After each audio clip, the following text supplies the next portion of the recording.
In looking back to my own bodybuilding career, I too wasted considerable time owing to ignorance and confusion.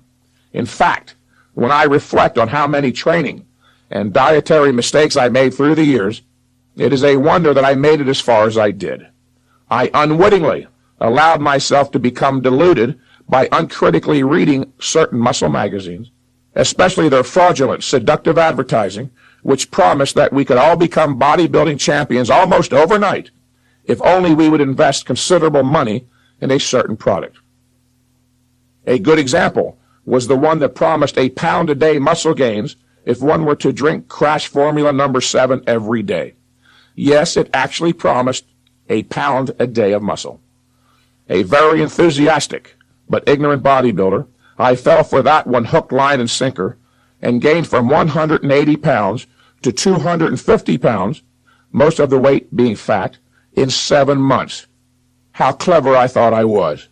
The only reason I didn't go up to 280 pounds, which was my goal, was because my parents weren't willing to foot the milk bill anymore, as I was drinking up to 2 gallons a day. On top of that, I was growing rather concerned about the stretch marks which began populating a good portion of the surface of my body, along with the fact that I outgrew 2 or 3 wardrobes. The next 6 months I spent trying to undo the damage. You see, it was in vogue back then to bulk up and then cut down, which meant to gain as much weight as possible despite its composition, then lose the fat and be left with just the muscle. Well, by the time I finished getting rid of the fat, more than 6 months later, I ended up weighing but 169 pounds, less than my starting weight of 180, and with less muscle. The near-starvation diet and gross overtraining that led to such a weight loss caused me to lose muscle. So much for bulking up and cutting down. Despite that and other mistakes, I never forsook my dream of becoming an accomplished bodybuilder. All through the years, I read the muscle magazines voraciously, never missing a trick. I knew every fad diet that came down the line and tried them all. And everybody was supposed to train differently and follow different diets because we were told everyone is different.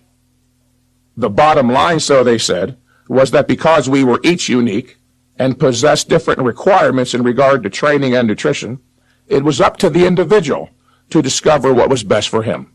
No wonder I and untold others were confused about training and nutrition. What a massive contradiction! The very people who were selling us the science of bodybuilding were now telling us that bodybuilding is anything but exact, that there are no universal principles or truths, and they continue with the same irrationality today. Bodybuilding cannot be a science under those conditions.